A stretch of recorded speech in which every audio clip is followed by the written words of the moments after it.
Hello everybody, we're here today again with our 1911s.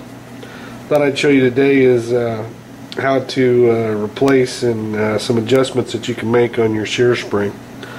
To get to the Sear Spring, first thing we're going to have to do is partially disassemble this frame.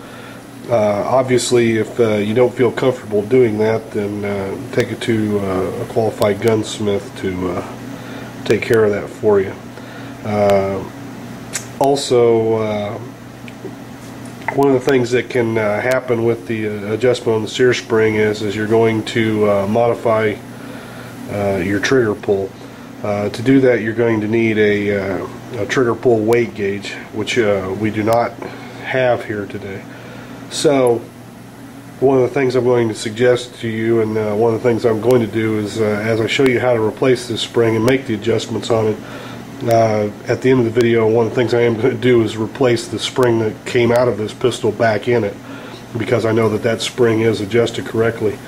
The spring we're going to use for demonstration purposes is a Wolf replacement spring. It's a extra spring that I keep with me all the time in case while I'm out shooting I have a malfunction. Then I can go ahead and make the adjustments I need to it and replace that spring.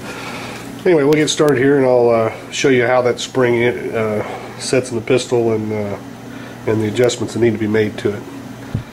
First thing we're going to have to do is remove the main spring housing, which is this piece right here. It's held in place by a single pin, and then it, as you can see, there's grooves where it actually goes into the frame. To remove that, we're just simply going to push that pin out. And as we're pulling the pin out, we're leaving our punch still engaged in there. It is under spring tension, so it will tend to come out on its own. Once we have that main spring housing removed, next thing we're going to do is have to remove this grip safety, and you can actually see that this is the spring that we're talking about. We'll go ahead and it happened to fall out this time around. What I did to remove the grip safety here is you just move it to the halfway position, pull it, and pull up on it and wiggle it as you do, and it'll come out. What came out, you may have caught it, may not have, is the plunger tube spring. This spring and the two pins index on the slide stop and the thumb safety, which is what we removed. That'll allow us to pull out the grip safety just like that. What you're left with is your frame, and I'll try to get my punch in here so I can show you some of these parts that we're talking about here. Flip our hammer bow out of the way. Some of the parts that we're talking about here is, this is your sear. It's a little H-shaped part. This is your disconnector, and all you can really see of it here is this angled part with the flat piece. At the back of that is the back of the trigger bow. And if we move the trigger in, you can see it move back and forth a little bit. But those are your main engagement parts on the 1911. The disconnector can also be seen here on this disassembled one. It's this little nub that sticks out of the top, and what that is engaged by is that's engaged up and down by the slide along this track, and then it goes into this groove. That's where it's reset at, and then it stays under a compression the rest of the time while the slide is in its recoil action. Since our spring came out a little bit earlier than I intended to, we'll go ahead and show it to you. This is what it looks like. Generally you'll see these with either 3 legs or 4 legs, this center leg being split on some of them. It just depends on the manufacturer as to exactly how they make it, but generally you'll see it in the 3-leg format. Go ahead and set that one aside.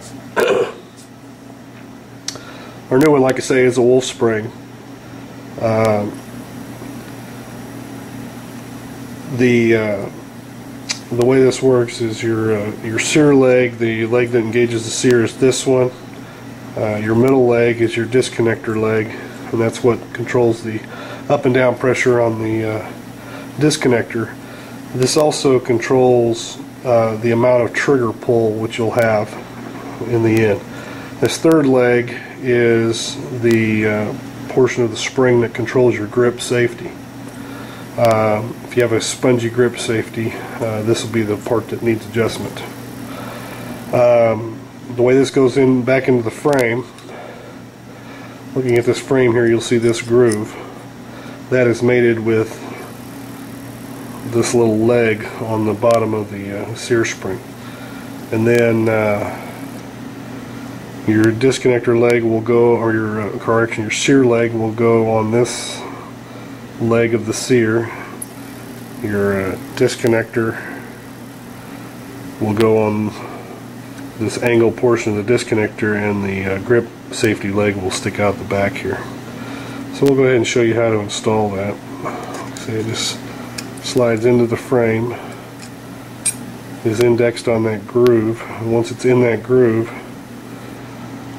you can see that we're about half of our leg is on the Sear, which is appropriate, and the other two legs aren't engaging. What we'll do is we'll go ahead and put our mainspring housing partially back in there, and you can see how it pushes the legs down into position.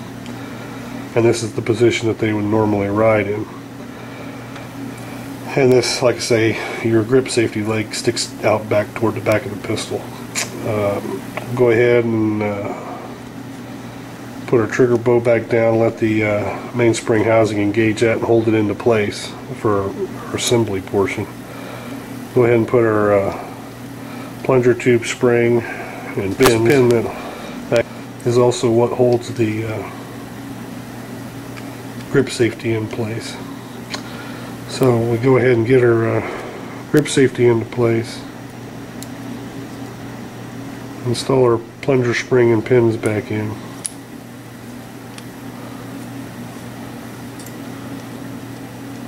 Go ahead and we'll push our plunger pins, spring into the plunger as we're pushing some inward pressure on this thumb safety. And it just pops back into place. This is your safety on position, your safety off position for your thumb safety. Now that we've got our grip safety into place, we'll go ahead and press it in while we press in on our main spring housing. This is kind of a three-handed operation to do this. We'll get our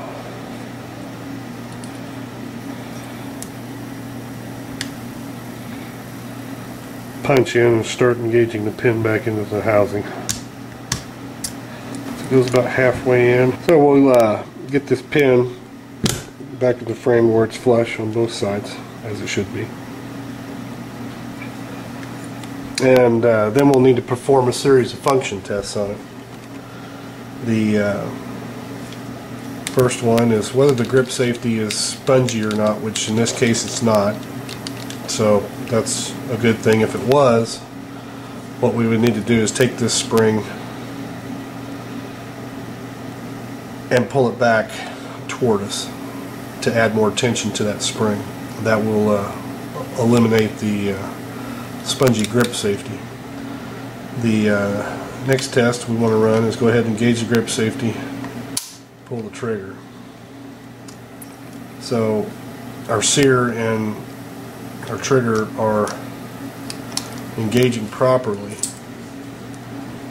Go ahead and move the slide back and we'll let it fly forward. What we're watching for is for the hammer to drop, and if the hammer drops, then what we would need to do is make some adjustment on the Sear spring by pushing it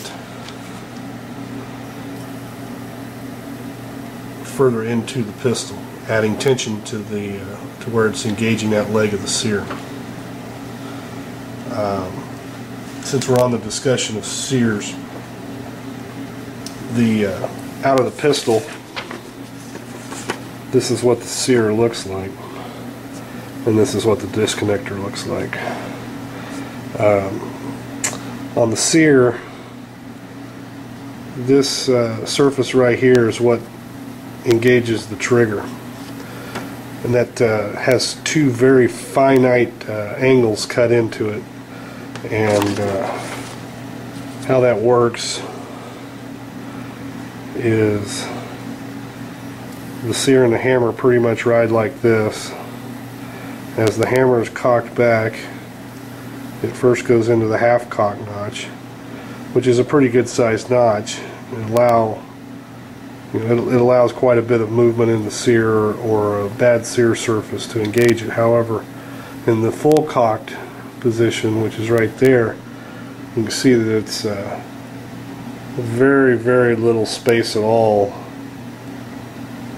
for the top of that sear to engage into, and that's where those two precision angles come into play. And that's why my recommendation to you is if you don't have a real good idea about what you're doing, do not mess with the angles on those. The sear and the disconnector themselves, when they're in the pistol, they go together, and they pretty much set in there about like this.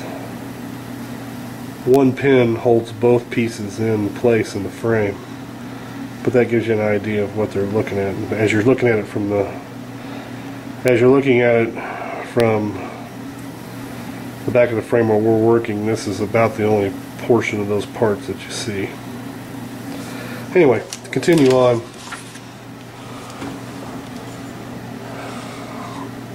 one of the things we did when we slingshot it was we allowed the disconnector to go in because I let go of the trigger, so we'll go ahead and redo that. What I'm going to do is I'm going to go ahead and have the grip safety engaged. I'm going to keep my pressure on the trigger as I slingshot the slide into place. Again, what we're watching for is we don't want the hammer to drop. And then what we'll do is we're going to just slowly let the trigger out and listen for the disconnector, which it just did click. That's the disconnector resetting. Now what we want to watch for and test next is the actual trigger pull. And since I do not have a trigger pull gauge here, I'm not going to be able to monitor it, but I'm used to these, so I would guess that probably at probably 1.5 to 2 pounds, which is not adequate enough. Probably very minimum trigger pull on a 1911, particularly for those that aren't shooting it professionally, should only be, the minimum should probably be 4 pounds, probably closer to 5 or 6. Again, how you're going to adjust that is you're going to take this center leaf of the spring and push it in, adding more tension to it. What that's going to do is that'll add more tension to the disconnector, but because the disconnector rides on the back of the trigger bow, it will also add pressure to the trigger pull. Like I say, 4 pounds would be probably the absolute minimum for the general shooter. If you don't have the trigger pull gauge, like I say, this procedure really probably needs to be done by a gunsmith. If you do have it, then you can make the adjustments yourself. But that'll be my one warning to you is if you're unsure about your trigger pull weight, don't carry the pistol, don't shoot the pistol, because it can be adjusted down to almost nothing on these 1911s. So we've given you kind of a general overview of it. We're going to go ahead and replace the original Sear Spring back in this pistol while I talk here. Basically, like I say, this is a fairly reliable spring. They don't break very often. I do take them out and shoot quite a bit, and so I carry an extra simply because of that. If I happen to be out shooting and the thing breaks on me, I can make a field adjustment to it.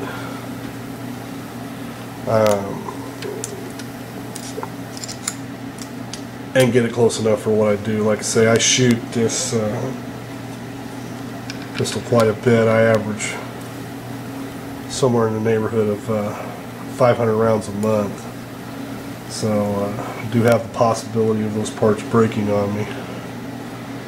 And so I always keep a supply of extra parts. Basically keep enough parts that I can rebuild the entire frame with its internal parts if need be.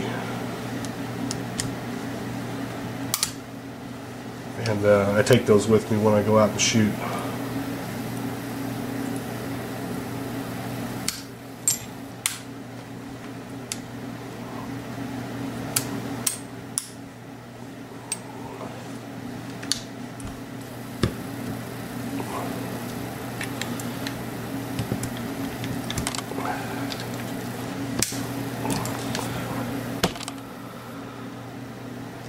Get this last mainspring housing pin in place.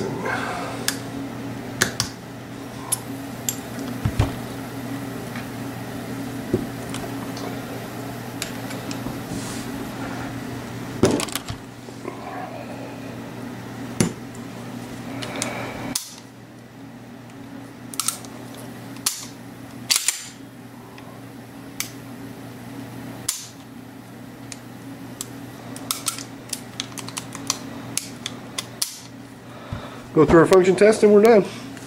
I hope you find this informative. Like I say, it's a little bit different different thing than we normally go over, but I thought I'd go ahead and show you how to do that and where to make your adjustments at. Like I say, we'll go over it one more time. This is your sear leg. This adjusts your sear pressure and controls how the sear engages the hammer. Your disconnector spring controls your the up and down motion of your disconnector. It also controls the amount of trigger pull that you're engaging the trigger with. And lastly, your grip safety leg controls how firm or spongy your grip safety is. Hope you find this informative. We'll talk to you later.